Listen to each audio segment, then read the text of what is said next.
steps to squeeze Putin and hold him even more accountable for his aggression against Ukraine. And I want to speak to a few of those points today. First, each of our nations is going to take steps to deny most favored nation status to Russia. Now, most favored nation status designation means two countries have agreed to trade with each other under the best possible terms: low tariffs, few barriers of trade, and the highest possible imports allowed. In the United States, we call this permanent normal trade relations, PNTR, but it's the same thing. Revoking PNTR for Russia is going to make it harder for Russia to do business with the United States, and doing it in unison with other nations that make up half of the global economy will be another crushing blow to the Russian economy. It's already suffering very badly from our sanctions. And I want to thank Speaker Pelosi, Leader McCarthy, Leaders Schumer and McConnell, and Senators Wyden and Crapo, Representatives Neal and Brady, for their bipartisan leadership on this in the Congress. I would like to offer a special thanks to Speaker Pelosi, who's been a strong advocate for revoking PNTR and who agreed to hold off on that in the House until I could line up all of our key allies to keep us in complete unison. Unity among our allies is critically important, as you all know, from my perspective at least. Many issues divide us in Washington, but standing for democracy in Ukraine, pushing Russia's aggression, should not be one of those issues. The free world is coming together to confront Putin.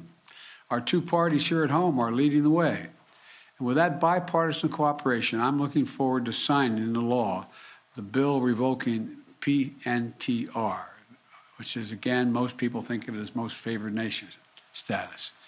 We're also taking a further step of banning imports of goods from several signature sectors of the Russian economy, including seafoods, vodka, and diamonds. And we're going to continue to squeeze Putin. The G7 will seek to deny Russia the ability to borrow from leading multinational institutions, such as the International Monetary Fund and the World Bank. Putin is an aggressor. He is the aggressor, and Putin must pay the price. He cannot pursue a war that threatens the very foundations, which he's doing, the very foundations of international peace and stability, and then ask for financial help from the international community.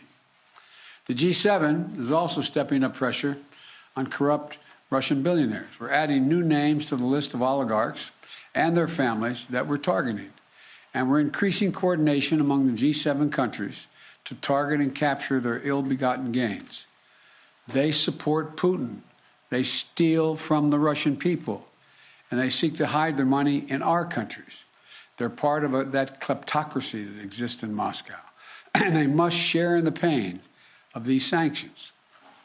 And while we're going after these their super yachts and their vacation homes and worth hundreds of millions of dollars, we're also going to make it harder for them to buy high-end products manufactured in our country. We're banning the export of luxury goods to Russia.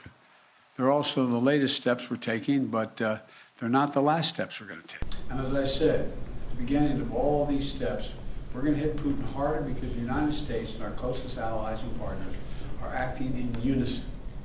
The totality of our sanctions and export controls is crushing the Russian economy. The ruble has lost more than half its value.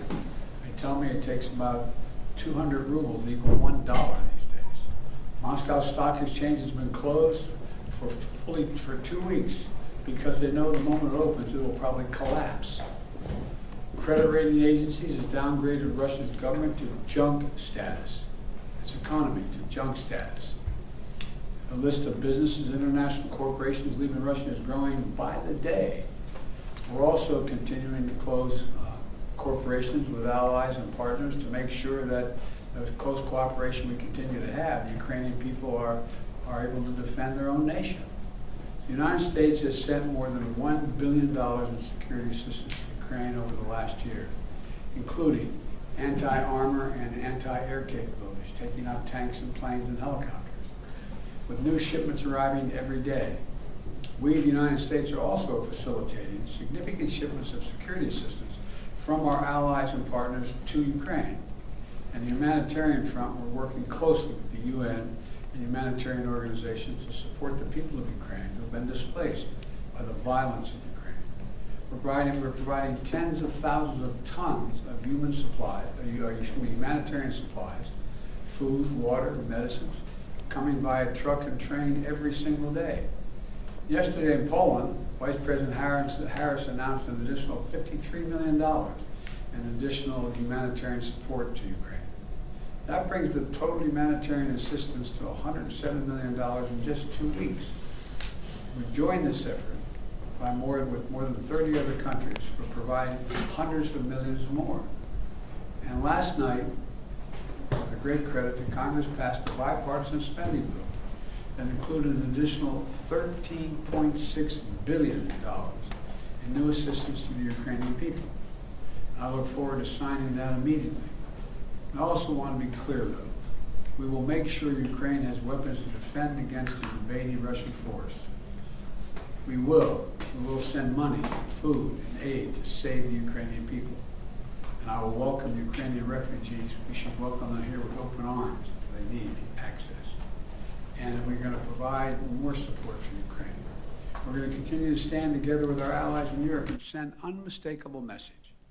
We'll defend every single inch of NATO territory with the full might of the united and galvanized NATO.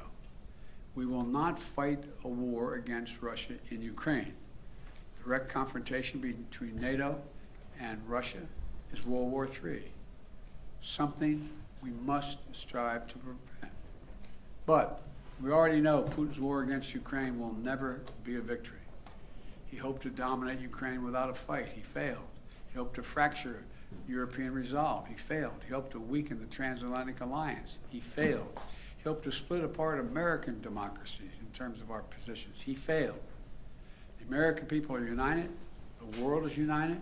And we stand with the people of Ukraine. We will not let autocrats and would-be emperors dictate the direction of the world. Democracies are rising to meet this moment, rallying the world to the side of peace and the side of security. We're showing our strength, and we will not falter. God bless all of you. God bless Ukraine, and God bless our troops. President Biden, your White House has said that Russia may use chemical weapons or create a false flag operation to use them. What evidence have you seen showing that? And would the U.S. have a military response if Putin does launch a chemical weapons attack? I'm not going to speak about the intelligence, but Russia would pay a severe price if they use chemical weapons. Would the U.S. send troops in? Defending the federal gas tax? Will this make Putin stop his war?